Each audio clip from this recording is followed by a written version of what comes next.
Today, we're thrilled to have the incredibly inspiring Terry Yoffe join us. At an age when many choose to slow down, Terry steps up, guiding her clients through personal and professional transformations. In this episode, Terry will share how to dismantle the limiting belief that age dictates our capabilities and discuss strategies for pursuing passions with persistence and purpose, no matter the stage of life. Stay tuned as we uncover the power of truth in reshaping our destinies and breaking free from self imposed limitations. Terry, welcome to Life Without Secrets. Thank you, Jill. I am so thrilled to be here. I am so excited to be having you on the show. I know we've been going back and forth for a while to get you on, and I'm just excited to learn from you and have you share some wisdom with us. Oh, okay. We'll see where that goes today. I am very excited, and I want you to know I wore pink and I match with your wall back there. You totally do. I'm all about the pink. You know me well, Terry. I know. That's why I picked pink today. Oh, I love it. That totally makes my day. Well, I love your story, and I would like you, if you could start by sharing with us a little bit about your journey and what motivates you to continue actively coaching and helping others excel in their career, especially at a time when many opt out for retirement. Um, I had a very circuitous life, so to speak. I grew up in a very middle class family, very toxic environment. My parents were very different. They really didn't get along. Mm, It was like, and my mother, on some level, was a narcissist. mm, So I think at an early age, I had to figure out how to tiptoe around her, how to be that perfect child, because our whole family, it was all about image, how we mm. looked, how we dressed. The entire side of my mother's family, it was all image. As one of my guests coming up said, it's like a beautiful chocolate Easter bunny with a hollow inside. Oh, yeah. Um, and it's like a mannequin, really. And yet there was something inside of me that pushed me to move and to go. But I was stuck until I had a relationship. I thought nobody would ever love me. I had no self confidence. I stuttered. Mm. And after a few years, we were getting married, and he broke off the engagement, which devastated me. Yet I took the money and went to Europe for 2 months. I have no idea. I had never really traveled. So I set myself up, I think, some part of me. And it was great. And then we got back together when I got back. And then eventually we broke up, which was the best thing for me. It was like God intervened or the universe intervened. And I moved into New York City, and that's when my life started. I Mm. found analysis. I found a psychiatrist 3 times a week on a couch for 7 years. And then afterwards, I went back, I did other modalities, and it really shaped me. And I went into the fashion business Mm. to start. It was a great place for me to hide.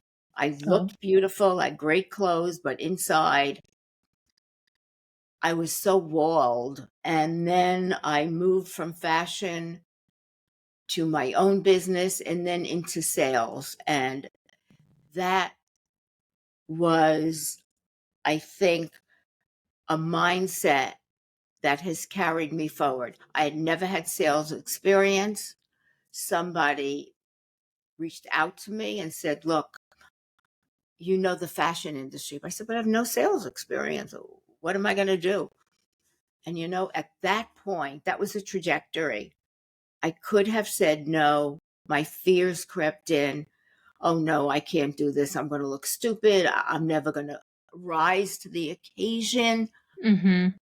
And then my phrase that I used came in, sure, why not? That's my go-to. And I did. That changed, as I said, the trajectory of my life, my career. Um, and I did phenomenally well in the 3 years I was there. Phenomenally well. And then it was time to go. Like my growth had completed there. And where Mhm. was my next growth pattern? I went to Condé Nast, to a magazine they had acquired called The New Yorker.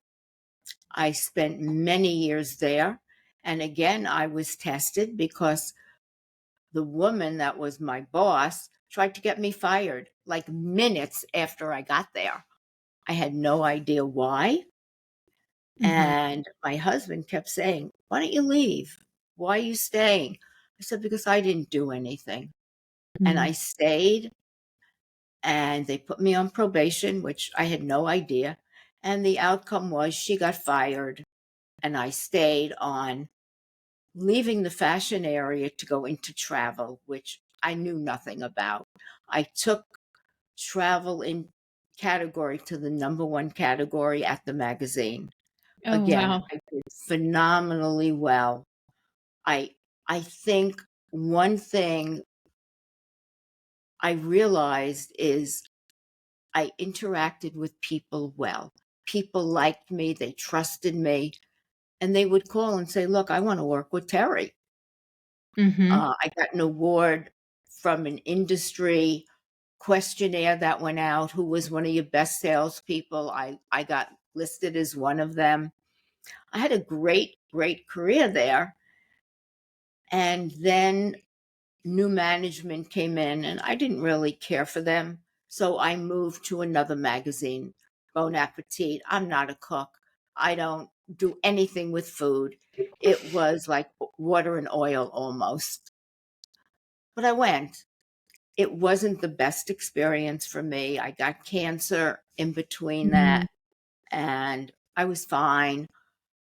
And after a while, I really had to decide, what do I want to do? Mm. Because I didn't want to stay in a company any longer. I wanted to go in my own sandbox where I could create what I wanted. And thinking about that and speaking to people, what came up, several people called me and said, "Gee, I know I can't afford you, but would you be a consultant?" I said, "Sure." So what happened was I got in my little rowboat, as a metaphor, and left the shore of the golden handcuffs, uh, the insurance, all the benefits, to start my journey to a new situation, a growth situation. I Mhm. learned everything at Conde. Now it was time to go and to find a bigger growth. And I started my own company, and it was great. I did phenomenally well until that landscape dried up.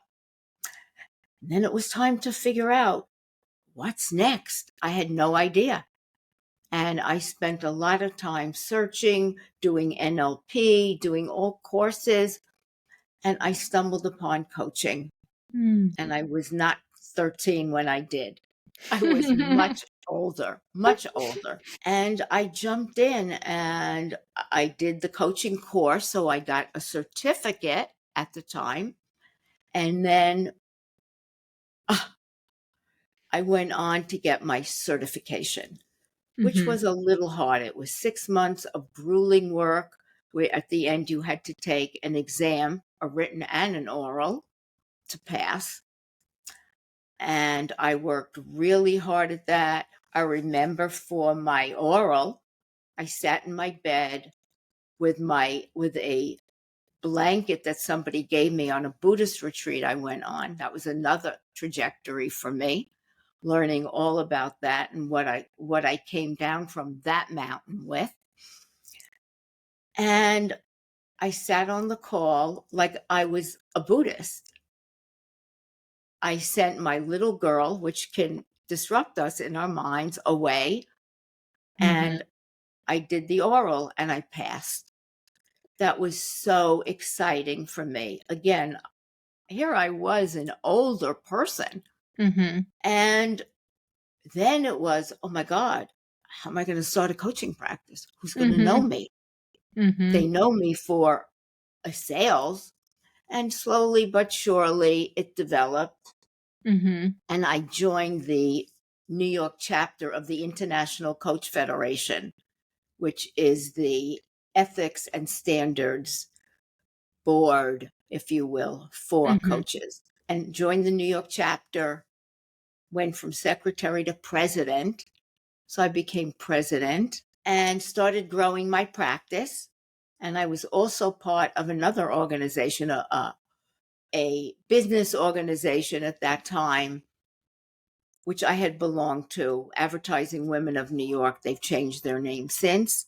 Mhm. And I co founded and chaired their mentoring program, which did Very cool. phenomenally well. And we got all kinds of awards. And I got an award for having sustained a top program within the organization. And I coached, I did that. And in 20, I thought, oh goodness, what can I do next?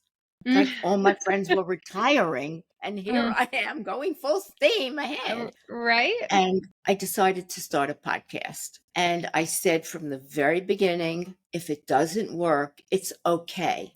It doesn't Mhm. define me. It's not going to take away from my coaching and who I am.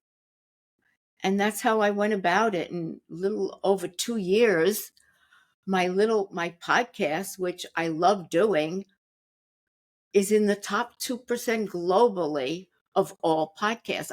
I'm like blown away because I don't know how Listen Notes operates. I really don't. I have no idea.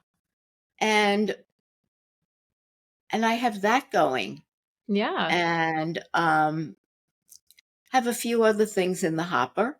My thought is maybe this year I do a TED Talk, but I'm not really there yet.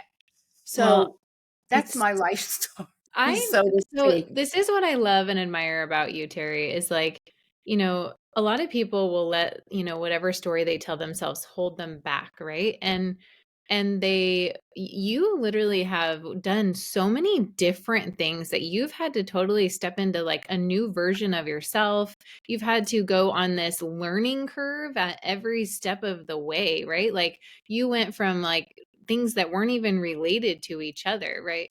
And then you just grew yourself in the process. What do you think like was important that you had inside of you to be able to just go from one thing and then do something totally different? Because I think a lot of people are like, well, I'm this, but I want to do something totally different. But then, like, that's not what I do now. And, like, how can I even do that? That doesn't make sense. I'm not sure I can really answer that, but I'm going to try Yeah. because I was a very timid, shy person. I am Hmm. basically an introvert that Yeah. have learned to be an extrovert.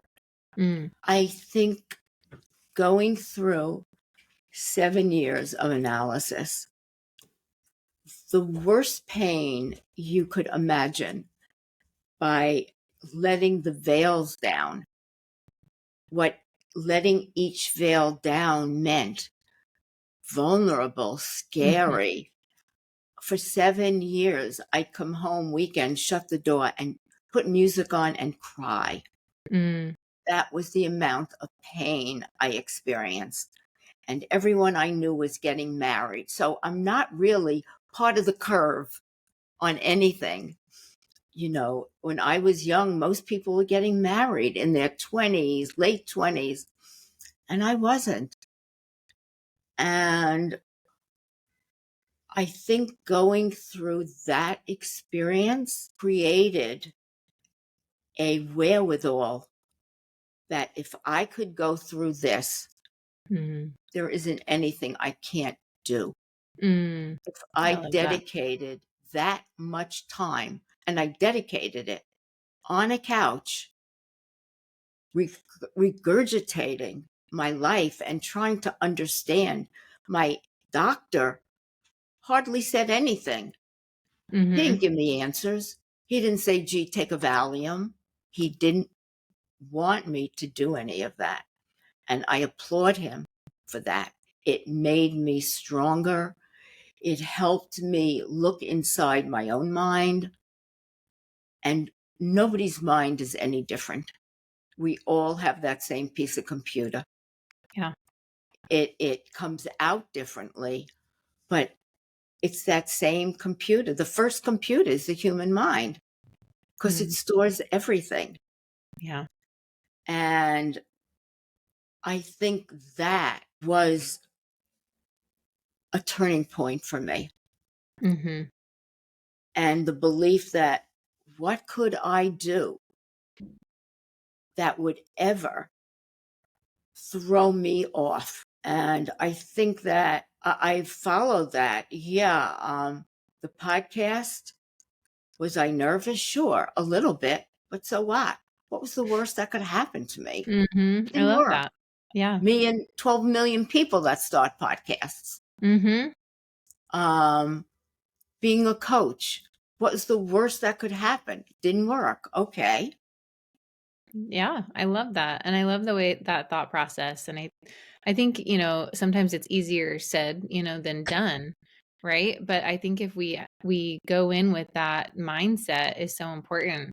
For someone listening who's maybe having trouble moving past their own mental barriers or ones society has even placed on them, do you have any tips on moving through this? I I believe that if you want to do something and you are procrastinating or saying, well, maybe it won't work, who wants to be vulnerable? Nobody. However, too bad.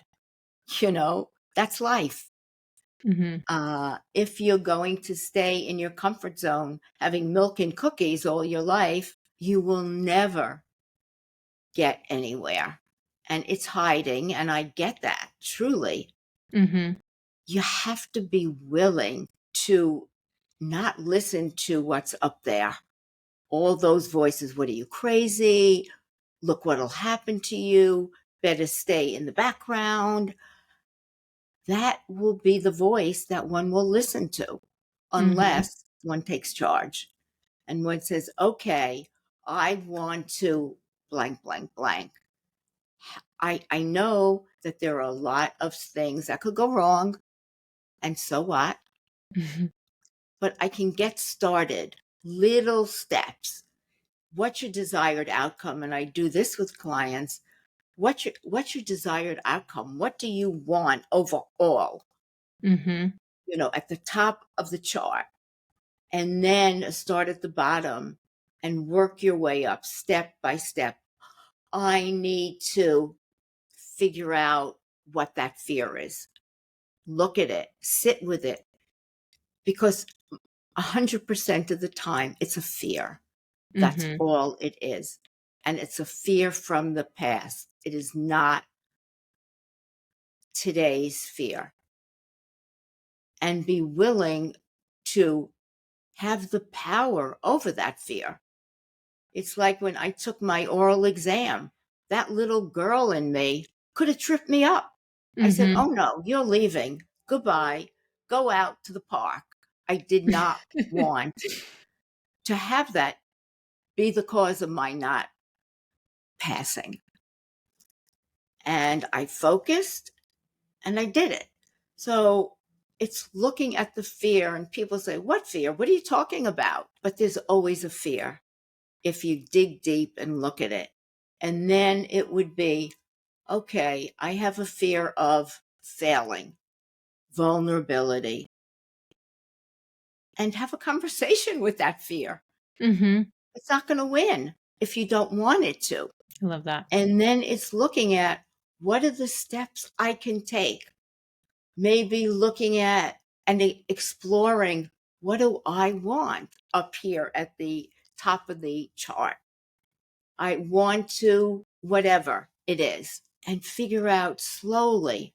Don't look at this project as Mount Everest. Most of us haven't climbed it. I do have Mhm. a friend that has, but most 99% of us have not. Little molehills. I say break it down, bite size thoughts. How can I get there? Okay, day one, I can do this. Day two, I can do that. I have a backslide. Okay. But not give up. If you want something, you have to go for it. Yeah, I love that. Well, looking at your huge amount of experience in life, could you share with our listeners the most significant lesson you've learned about personal growth and resilience throughout your own? What was the biggest lesson? I think the biggest lesson for me was stop hiding Mm, and don't let anything that you want get in your way.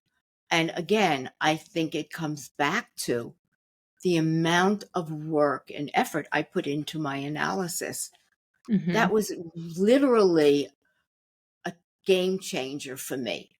Not everyone is going to go through what I went through with that kind of pain, but that was the game changer.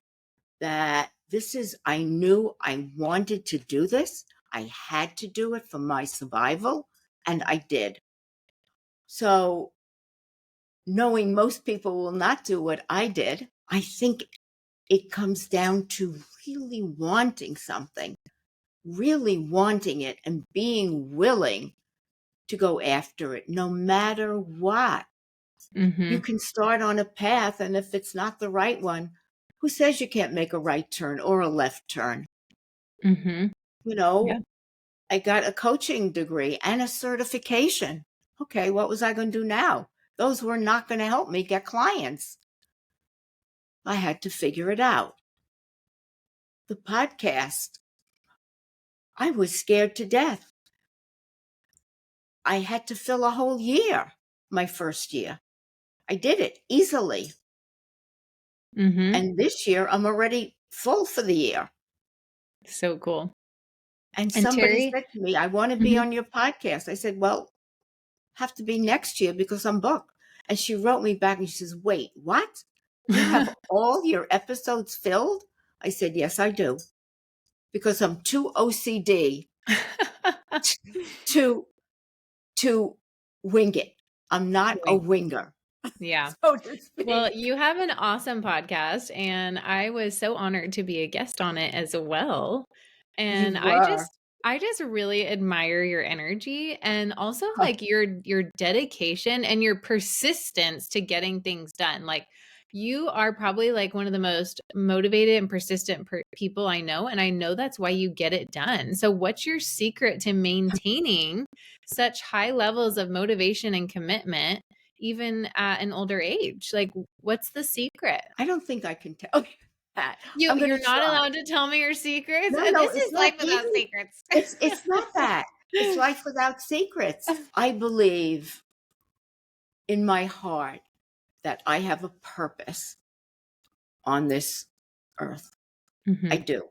It's become more apparent day by day as I'm getting older that what I have to offer, creating change, I do it all the time. I can't ask clients or people or guests on my podcast if I haven't done it. Every year I try to have a new look. I try to in, kind of incorporate and be who I am. My energy, it's just there. Mhm. Um, I think if we dig deep enough, we all have a purpose. My purpose and passion is helping create change in as much of the universe as I can. I do it Mhm. with my clients. I do it being on podcasts.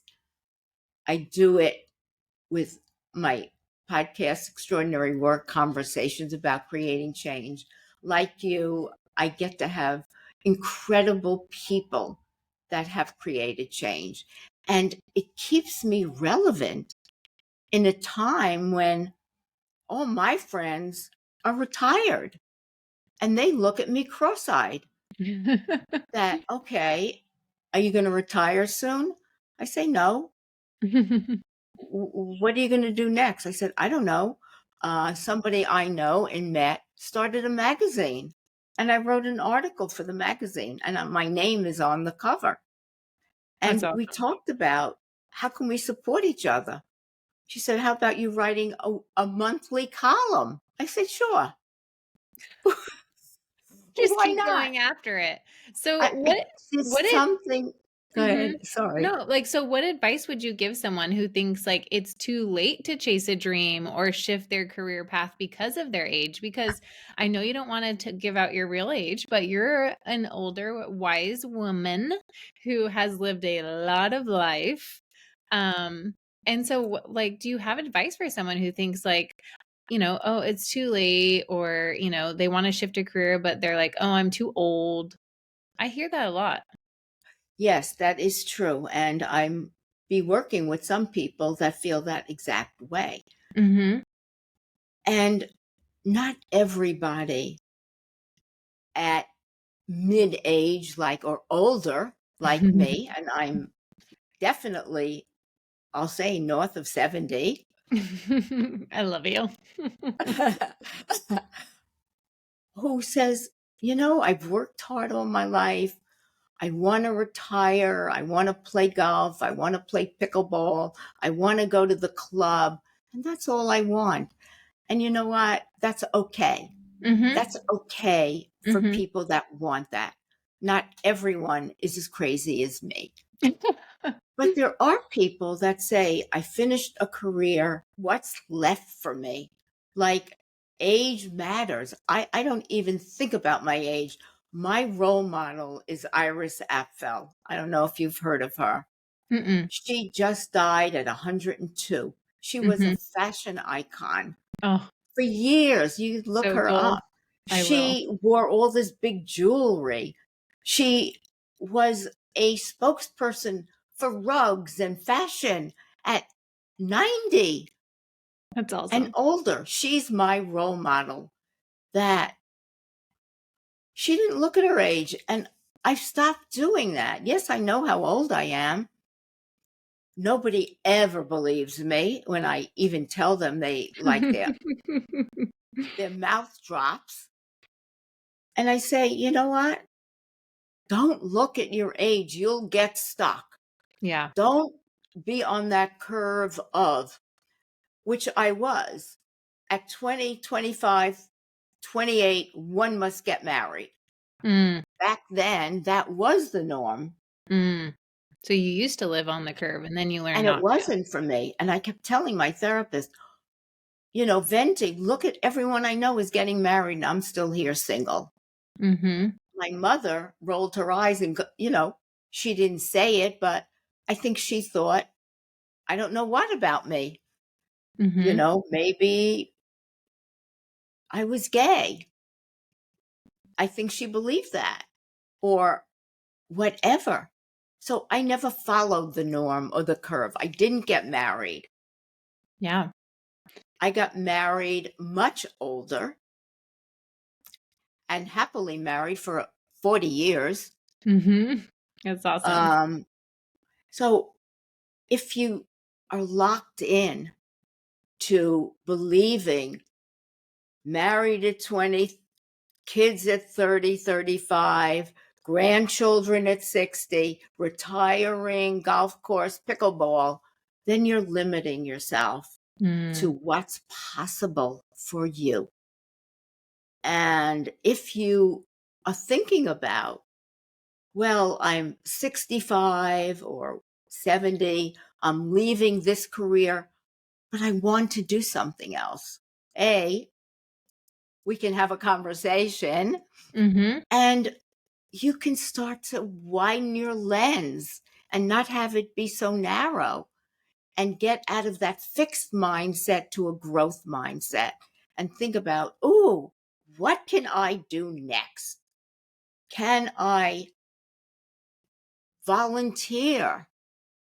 Can I make a difference somewhere? mhm. And Lord knows there's lots of places that people can make a difference and create an impact in their lives. I want to make a difference. I want to have an impact. And maybe it comes from my self-worth and lack of value as a child. And Mm. now maybe I'm making up for it in spades. Yeah. Love that. Um, but it's possible. It doesn't matter. Actually, Michael Clinton wrote a book, Roar, Into the Second Half of Your Life. He was one of my guests on my first year because we worked together at Condé Nast years ago. And he wrote this book, and it talks about ageism doesn't exist. People, you read 65-year-old elderly woman, and I go, what? They've misidentified people today. Hmm. And if you get sucked into it, too bad. But if you don't, and his book really, and listening to him, really stopped me in my tracks to say, wait a second, it doesn't matter how old I am. I'm not thinking about that. What can I do today to make a difference? And I have been, although I never really thought about it. Even in my jobs, I made a difference with my clients. So I've been doing it a long time, but never identified what it was. But we Yeah. can all shift our mindsets if you want to, if you really feel I can do more. My friends are retired, and that's fine, although that's not me.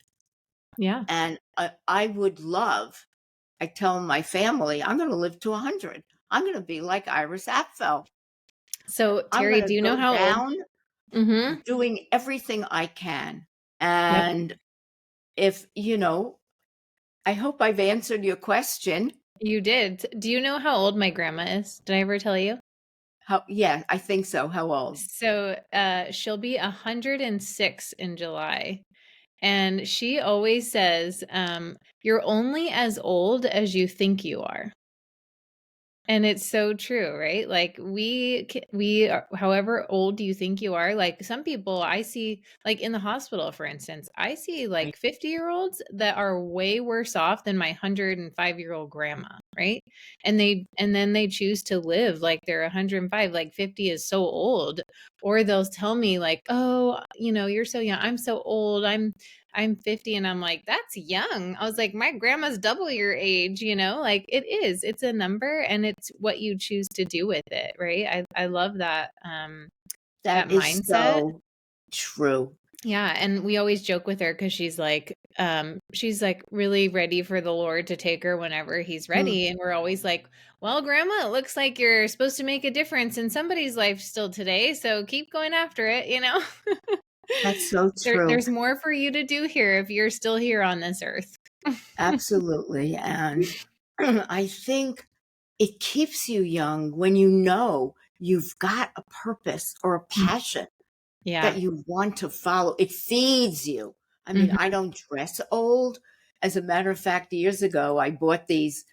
I was with my grandchildren and we went into this store and it was a hip store. I bought a pair of red pants I love and it. and my granddaughter was at school and she saw somebody with the same red pants and she said, "Grandma, I just saw one of my mates wearing the same red pants you have." And And you're I like, "Oh, she has good choice in fashion." That's right. Um so I dress the way I dress. I Yeah, don't think about age. that's It's awesome. like not part of my vocabulary I at love this it. point. I mean, Is I there do think about it, but Mhm. if I have little aches and pains or whatever, I take care of it. Yeah, I love it. Is there anything you wish you would have done sooner or realized sooner in your life that you would share with others? It's very hard because my life took the trajectory that it took Mhm. for me. Uh, and I think as a young person, had I felt self confident, had I felt aware, had I felt everything I didn't feel, my life would have had a very different trajectory. Mm. And, I think another thing was I got an AAS degree. I didn't get a 4-year degree. And I regretted that for a long time and thought, gee, I'll go back and finish. And at this point, what do I need it for? Hmm. You know? But those are a couple of things I think about. But I look at where I am today, and if anybody told me I would be here doing a podcast with you, doing coaching, doing my podcast, I would have said, yeah, somebody else's life, certainly not mine. Well, you have really been the change you wish to see in the world, right? Like you have kind of lived that within your own life. It sounds like to me. Um, how do you think pursuing one's passions, regardless of their age, impacts our personal and professional fulfillment? I think for me, I didn't know it.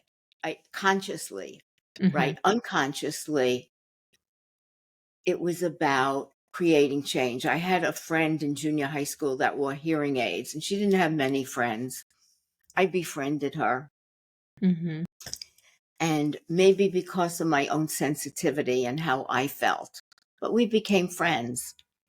I think everywhere I went in my business career, I was always kind to everybody, from the mailroom person up. And I always said, hello, how are you? How you doing? I bought them gifts.